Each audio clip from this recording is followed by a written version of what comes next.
Isang mapagpalang umaga po ulit sa ating mga kapatid dyan sa Word for the World Palapaan at sa Word for the World Carmona.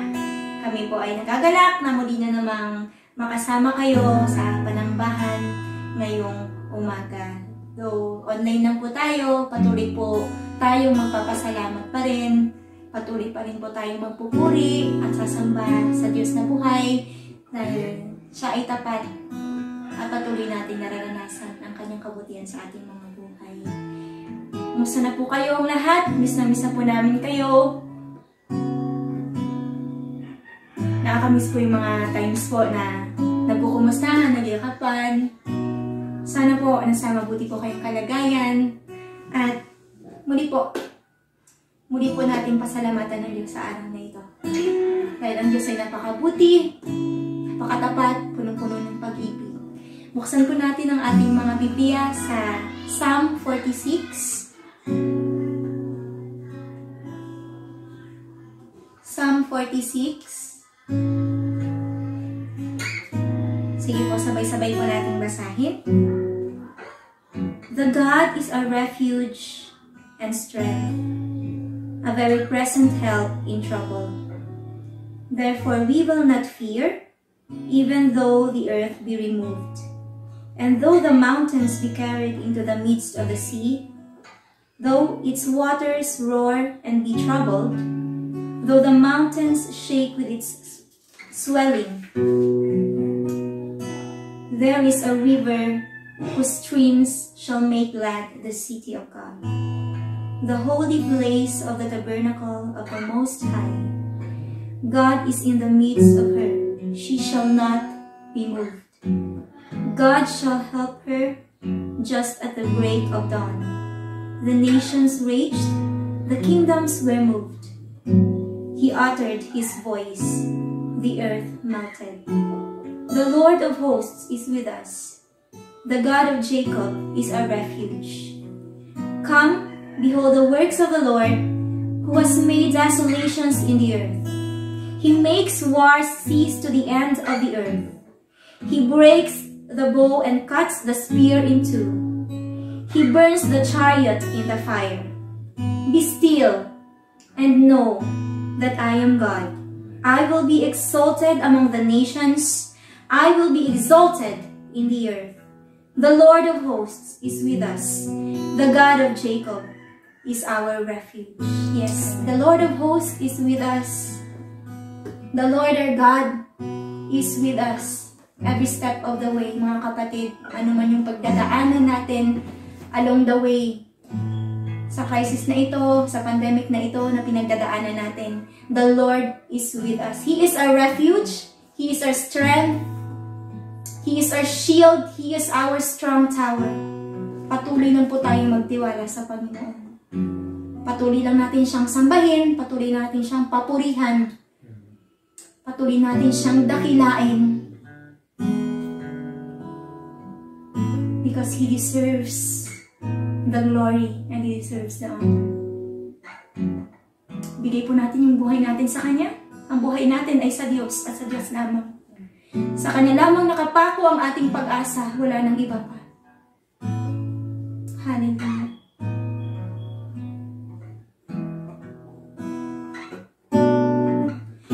I will praise You with all of my life. I will praise You with all of my strength, with all of my life, with all of my strength. All of my hope is in You.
into it, and they are saved. Jesus is the name.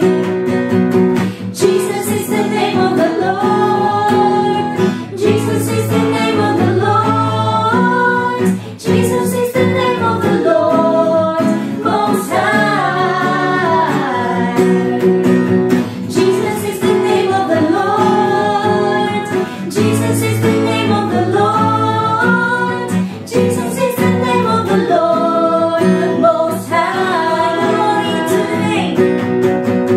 Glory to the name of the Lord. Glory to the name of the Lord. Glory to the name of the Lord Most High. Glory to the name of the Lord. Glory to the name of the Lord. Glory to the name of the Lord Most High. So blessed be the name. Blessed be the name of the Lord. Blessed be the name of the Lord. Blessed be the name of the Lord Most High. Blessed be the name of the Lord. Blessed be the name of the Lord. Blessed be the name of the Lord Most High. Blessed be the name of the Lord Most High. Blessed be the name of the Lord Most High. Yes, Lord, blessed is your name, O God. We give glory to your name, O God. And we worship you, Panginoon, sa araw na ito, sa Espiritu at kaluluwa, sa Espiritu at katotohanan, O Diyos. Salamat, Lord, sa pagiging tapat mo sa aming mga buhay. You've made our hearts glad, Father, and we will not be moved, O God, in any circumstances, because we know, O God, that you are with us. You are our deliverer. You are our stronghold, Father. Salamat po, Diyos. I will bless the name of the Lord. I will trust in the name of the Lord. And His name is Jesus.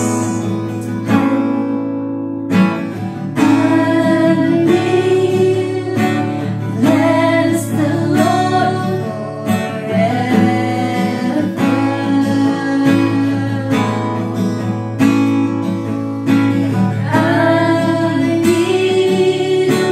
Trust Him at all times.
see me through the seasons. Cover me with your hands and lead me in your righteousness, and I look to you,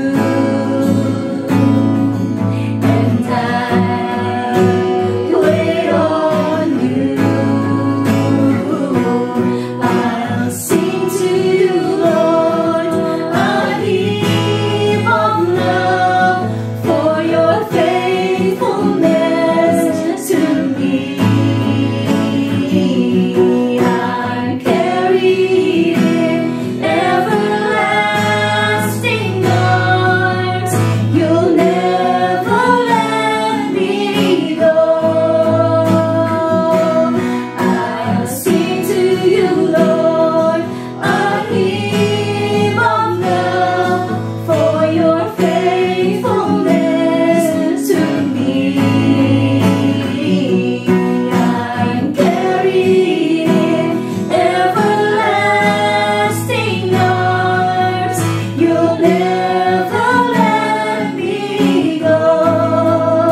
Isang magandang umaga po sa bawat isa sa atin. At dalangin ko po na ang bawat isa ay nasa ligtas at mapayapang sitwasyon. Kahit pa sa kabila ng ating kalalagayan ngayon, nanatili pong mabuti ang Diyos sa bawat isa sa atin. Ngayong umaga, buksan po natin ang ating mga Biblia sa aklat ng Lucas or Luke chapter 5. Babasahin po natin ang mga talata 1 hanggang 11. Luke chapter 5 or Lucas kabanata 5 talatang 1 hanggang 11. Sige po, nandiyan na po tayo. Luke chapter 5 verses 1 to 11. One day as Jesus was standing by the lake of Gennesaret, with the people crowding around him and listening to the word of God, he saw at the water's edge 2 boats left there by the fishermen who were washing their nets. He got into one of the boats, the one belonging to Simon, and asked him to put out a little from shore. Then he sat down and taught the people from the boat. When he had finished speaking, he said to Simon, "Put out into deep water and let down the nets for a catch." Simon answered, "Master, we've worked hard all night and haven't caught anything. But because you say so, I will let down the nets." When they had done so, they caught such a large number of fish that their nets began to break. So they signaled their partners in the other boat to come and help them, and they came and filled both boats so full that they began to sink. When Simon Peter saw this, he fell at Jesus' knees and said, "Go away from me, Lord, I am a sinful man." For he and all his companions were astonished at the catch of fish they had taken. And so were James and John, and the sons of Zebedee, Simon's partners. Then Jesus said to Simon, "Don't be afraid. From now on, you will catch men." So they pulled their boats up on shore, left everything, and followed him. Ngayong umaga, pinamagatan po natin ang ating mensahe ng when Jesus steps into. Nung ang Panginoon ay nanghimasok na po o steps into the life of Peter. Kung makita po natin dito, ang tagpong ito ay hindi po ito parallel doon sa Matthew chapter 4 po ata yun. Hindi ito parallel yung may pagkatawag ang Panginoon sa kanila. Ito pong sitwasyon na to ay early in the morning, galing po sila Peter at ang kanyang mga kasama, galing po ng isda magdamag, wala po silang huli. Pero itong time na to, talagang ang mangingisda po, pag ang nets ay hindi po nila pababayaan yan. After nilang mangisda, lilinisin po nila yan at tatanggalan ng mga damo na dumidikit nito at kailangang maisampay po ng maayos. Kasi kung hindi po, magbibrittle, titigas po yung net at hindi na po magagamit sa susunod. Kaya ang mga fishermen, kahit anong pagod yan, kahit anong puyat yan, pagkadating po nila, hindi po nila pabayaan yung kanilang nets na hindi po nila nililinis. Pero ang sitwasyon po nitong mga sandaling ito, isang magdamag po, buong magdamag na wala pong huli ang mga mangingisda. Siguro madaling maglinis ng net kung marami pong huli. Pero at this point in time, sa kanilang pangingisda, wala po silang nahuli. And then, Jesus came para mangaral sa mga tao. Then, while Simon, Peter, at iba pang mga kasama naglilinis ng kanilang mga nets, Jesus stepped into the boat ni Simon. At sabi niya kay Simon, ipalaot niyang unti, ilayo niyang unti sa dalampasigan, and Jesus started to preach the word sa mga tao. Habang nangangaral po ang Panginoong Hesukristo, definitely naririnig po ito ni Pedro habang siya naglilinis ng kanyang lambat. At isang magandang isang magandang senaryo na habang nangangaral ang Panginoong Hesukristo sa mga tao, at the same time napapakinggan po ni Pedro ang pangangaral. Then after ni Jesus mangaral, ano pong sabi? Tungayan po natin sa verse 3. Ang sabi niya kay Pedro, sa verse 3 sabi po, he got into one of the boats, the one belonging to Simon, and asked him to put out a little from shore. Then he sat down and taught the people from the boat.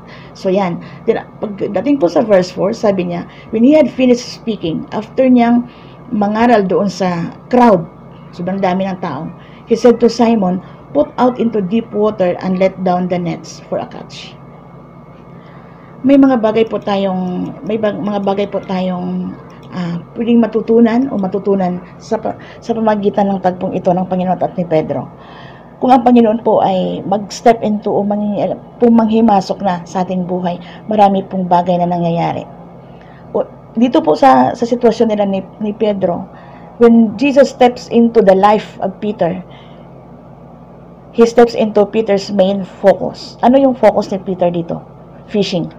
Nanghimasok po ang Panginoong Hesukristo sa kabuhayan ni Pedro. Yung kanyang main focus, fishing. Actually, nagkita na sila ng Panginoong Hesukristo. Sa Mark chapter 1, verses 29 to 39, meron na po silang pagtatagpo doon. Tinawag na po siya. Sumama na po sila. Sila po ay kasama na po sina Pedro at iba pang mga kasama doon sa Capernaum.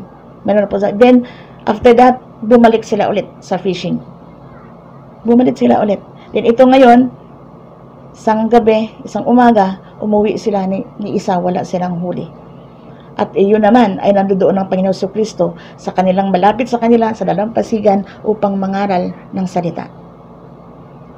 Ginamit niya, sa mga tuwid, ginamit niya ang bangka ni Pedro, ginamit niyang bilang pulpito sa kanyang pangangaral sa umagang iyon.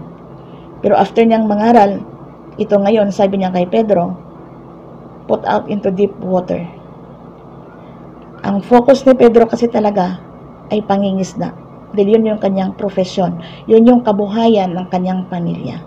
But when Jesus steps into the life of Peter, ang una niyang pinanghimasukan ay yung main focus ni Peter, walang iba kundi ang fishing. At sabi niya sa verse 4, put out into deep water. Balikan ko lang. Sabi niya, put out into deep water and let down the nets for a catch. Malinaw na. Ilayo mong unti, ipalaot mong unti ang bangka at ilaglag mo, ihulog mo ang net, ang lambat for a catch. When Jesus steps into Peter's life, he steps into Peter's main focus, fishing. Then, he started to give Peter instruction. Ano sabi niya? Ilaot mong unti ang iyong bangka. Siguro nung sinabihan si Peter ng ganito, di kaya nag-umpisa ng umikot sa isip ni Peter, anong gagawin mo? Bakit mo ipapalayo ang bangka? Sumunod ang instruction ng Panginoon. Jesus gives instruction to Peter. Put out into deep water. Lumaot ka mo ng unti. So, yunod ni Peter yon. Nung pinanghimasukan ng Panginoong Jesucristo, ang main focus ni Peter na fishing, nagbigay na siya ng instruction. Sinunod ni Peter, nilaot niyang unti ang bangka. Anong sumunod? Anong sabi ng Panginoong Jesucristo? And let down the nets for a catch. Sabi ni Peter, nag-reason out si Peter. Lord, we worked hard all night and we caught nothing. Anong nasa isip ni Peter kaya? Si Peter ay expert fisherman. Siguro maliit pa si Peter kasama na ng kanyang tatay sa pangingisda. At ito na po yung talagang ito yung kabuhayan nila. Alam nila ang pasikot-sikot pagdating po sa pangingisda. And at this point in time, magtatanghali na po ito. Mainit na po ang tubig ng dagat. At ang tendency po, ang dagat po, pag mainit na ang tubig, ang mga isda po ay hindi po yan paitaas. Pailalim na po ang mga isda. dahil maghahanap ang isda ng malamig na tubig. Kaya si Peter nag-reason out, Lord, we've worked hard all night, but we caught nothing. Wala kaming nahuli buong magdamag. Pero, nasabi niya, una po, Jesus gives direction. Pangalawa, Peter reasons out. Nag-reason out si Peter. Kasi itong nagmando sa kanya ay hindi po mangingisda. Nakilala po nila ang Panginoon bilang anak ng carpenter. Pero sino siya para magmando sa kanya na ipalaot niyang unti at ihulog niya ang lambat for a catch? Nag-reason out si Peter. Pero ito po yung pangatlo. Peter exercises his faith through obedience. Sinunod pa rin niya. Sabi niya, but because you say so, I will let down the nets. In-exercise ni Peter ang kanyang pananampalataya. Ba't siya nagkaroon ng pananampalataya? Habang nangangaral ang Panginoong Hesukristo sa crowd, habang ginagamit ng Panginoon Hesukristo tinutungtungan ang kanyang bangka at nangangaral, hindi natin alam kung anong ipinapangaral ng Panginoong Hesukristo sa crowd that morning. Pero si Peter, nandyan sa isang tabi, naglilinis ng kanyang lambat, naririnig niya ang pinapangaral ng Panginoon Hesukristo. Kaya after niyang mag-reason out, nag-try mo na siyang mag-reason out. Pero anong sabi niya sa bandang dulo? But because you say so, I will let down the nets. May narinig na siyang salita ng Panginoon. At doon na po, unting-unting pumasok ang kanyang pananampalataya. At nung makasama niya ang Panginoong Hesukristo, yung doon sa Mark 1:21-39, mayroon pong pangangaral at mayroon mga milagro ng ginawa ang Panginoong Hesukristo na nasaksihan ni Peter. Mayroon na po siyang pangangaral na naririnig mula sa Panginoong Hesukristo. Kaya this time, sinunod niya. But because you say so, dahil sinabi mo, irregardless kung mayroon kang experience sa fishing or wala, susundin kita dahil sinabi mo. Unti-unti nang naintindihan ni Peter na ang mga sinasabi ng Panginoong Hesukristo ay napangyayari at nagkakatotoo. Kaya sabi niya, because you say so, I will let down the nets. When Jesus steps into Peter's life, first, he steps into Peter's main focus, fishing. Fishing. Nagbigay siya ng instruction. Hinayaan niya si Peter na mag-reason out. At isa pa, unti-unti na-exercise ni Peter ang kanyang pananampalataya dahil sa kanyang pagsunod. At dahil sa pagsunod na yan ni Peter, the impossible becomes possible. Anong mayroon? Anong nasa isip ni Peter? Imposibleng may huli. Bakit? Mainit na. Hindi pa kalayuan sa dalampasigan ang kanilang lugar na pinuntahan. Magtatanghaling tapat na, mainit na ang isda, pumailalim na. Pero ang sabi, ihulog mo ang lambat at kayo'y makakahuli. At sabi, ang response ni Peter, but because you say so, I will let down the nets. Ano pong nangyayari? Nakahuli po sila at napakarami ang kanilang huli. Mga kapatid, sa pananampalataya, sa pamagitan ng pananampalataya, sumusunod tayo sa pamagitan ng ating pananampalataya at ang imposibleng mga bagay ay magiging posible. Ang mga imposible ay magiging posible.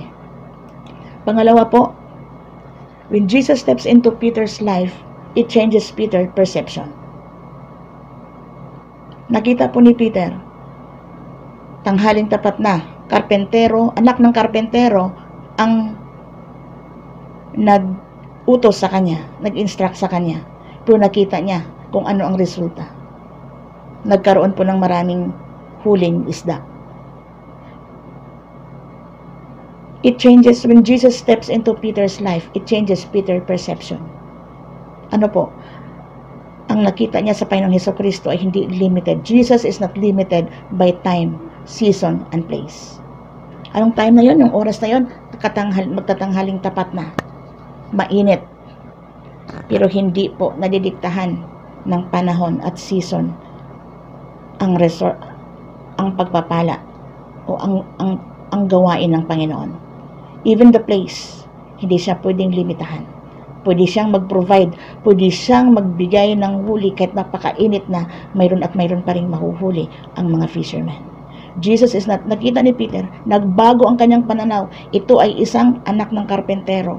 Wala, siguro naisip ni Peter, walang alam, wala itong experience sa fishing. And yet, dahil sinabi ng Panginoon Kristo na ihulog ang lambat, sinunod niya. At ngayon nakita niya ang resulta. Anong resulta? Nagbago ito ng pananaw ni Pedro. Jesus is not limited by time, season, or place. Because God nagpapatunay ng sufficiency ng God, ng Diyos. Isa pa po, nagbago ng kanyang pananaw. Ano pang nakita niya? Sabi niya, we work hard all night. Parang gusto niyang ipagmamalaki siguro na expert fishermen kami. Magdamag kaming ng isda. Isa gabi nga, walang huli. Ito pa kaya araw, katanghaliang tapat na. Ngayon pa kami maghulog ng aming lambat. Ano yon? Pag masyadong expert na tayo sa larangan ng ating ginagawa, kaya tayo nakapikit, alam natin ang ating gagawin. Pero anong patunay ng Diyos dito? Nung mangyari itong napakadaming huli nila ni Peter, anong nakita ni Peter? Hindi na nakita ni Peter ang kanyang galing. Hindi na ni Peter nakita ang kanyang expertise, ang kanyang kung ano pang meron siya. Ano nakikita niya? He saw his sinfulness before the Holy God. Nakita niya ang karumihan ng kanyang pagkatao. Nakita niya ang kanyang kakulangan. See, we work hard all night but we caught nothing. Pero ito ngayon, in broad daylight, pinalaglag ang lambat, ang dami nilang nahuli.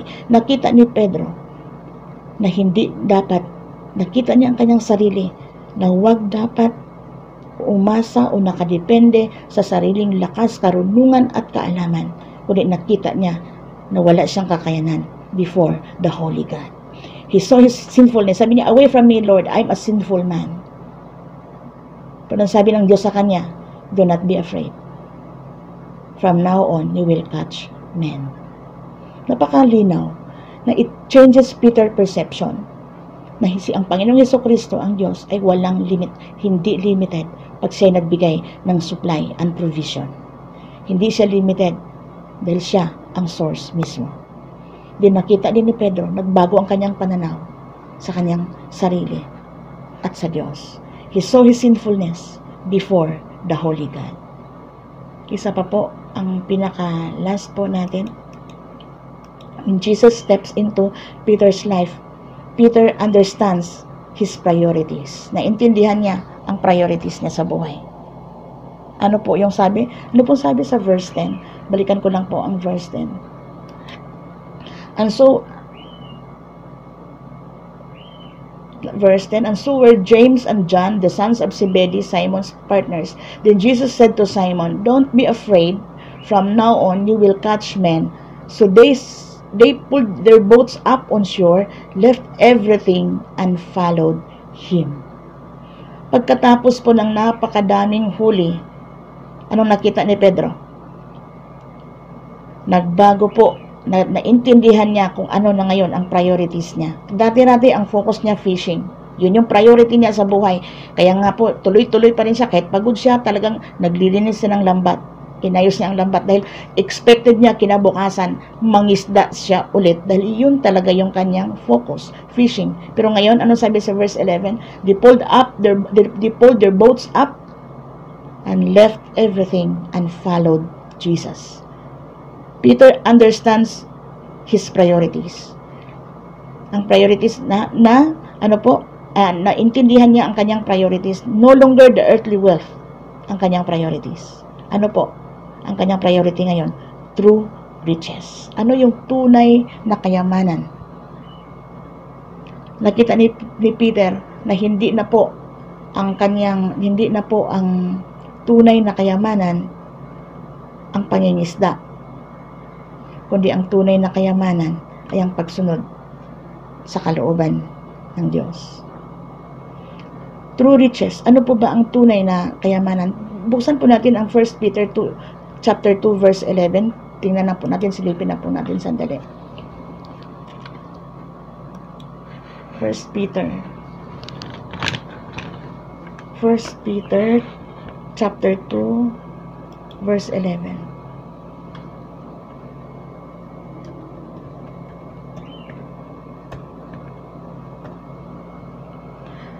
Dear friends, I urge you as aliens and strangers in the world to abstain from sinful desires which war against your soul. Anong sabi? Hindi, ang sabi ni Pedro, si Peter mismo sumulat nito, na abstain na tayo. Ng alin? Anong sabi niya?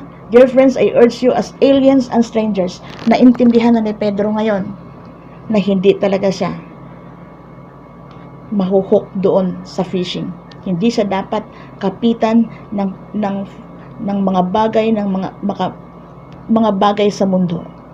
Kaya sabi na sa verse 11, they left everything and followed him. Nagbago na po, naintindihan ni Pedro kung anong priorities niya. Hindi na po yung fishing, hindi na po yung kabuhayan ang priority ni Pedro. Ang kanyang, neither ang kanyang career, nor his family. Why? Iniwanan nga niya. He left. Meron bang sinasabing, they left everything? Everything. Lahat iniwanan. Lahat iniwanan. Peter understands his priorities, na hindi na yung earthly wealth, kundi yung tunay na kayamanan, true riches. Ano yung tunay na kayamanan? Ang pagsunod sa kalooban ng Panginoon. Neither his career nor his family. Hindi na po niya. They left everything. He left everything and followed Jesus. Peter understands his priorities. Na ang mga bagay sa mundo, hindi na po ang kanyang priority. Obedience to the will of God, from catching fish to catching men. Mula po, sabi ng Panginoon, do not be afraid.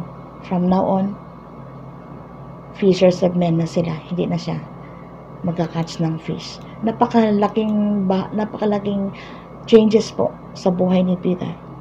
Na mula dun sa ordinary men, nagiging extraordinary men. Sabi nga po sa Book of Acts, nagulat sila nung nagpagaling sina Pedro ng isang bulag. Saan daw kumuha ng kapangyarihan? They were unschooled men. They were ordinary men. But when Jesus steps into the life of ordinary men, these men become an extraordinary. Sabi nga, they were unschooled, hindi sila nakapag-aral. They were ordinary men. Pero bakit, anong kapangyarihan mayroon sila? Anong sabi ng onlookers? Ang sabi nila, but they were with Jesus. When Jesus steps into our life, ordinary people becomes extraordinary. At marami tayong magagawa. God will give us enablement to do the things that He has assigned us to do. Maraming salamat po at dalangin ko po, ano man ang mayroon tayo ngayon, patuloy tayong magtiwala. Imposible man ang sitwasyon, kagaya ng sitwasyon ni Pedro, pagkatanghali ang tapat, pero ang ating Diyos, siya ang Diyos na gumagawa ng lahat ng paraan, mai-provide lamang ang kanyang mga anak. He is a way maker God. He is a miracle worker God. Siya ang Diyos, yung sufficiency ng Panginoon, na kahit paano ang sitwasyon natin ngayon, hindi tayo dapat matitinag ng worry, hindi tayo dapat matitinag ng pag-aalala, kabalisahan, kundi ipagkatiwala natin sa Panginoon. At marami pa tayong matutunan. Sa panahon ngayon, ano po ba ang ating priority? Siguro po, napag-isipan na natin ano ang ating priority. Siguro nagbago na po, marami po sigurong tinuruan ang Diyos sa ating pananaw. Kung anong pananaw natin sa Diyos, anong pananaw natin sa ating mga sarili. At ano yung focus natin dati? Saan na po ang focus natin ngayon? We will allow God to step into our life at to our lives. We will allow Him to speak to us, to give us instruction. At in respond to Him, dapat po pakinggan natin at sundin natin yung kanyang sinasabi. At yung mga bagay na imposible ay magiging posible. God bless us all. Isang mapagpalang umaga muli sa bawat isa.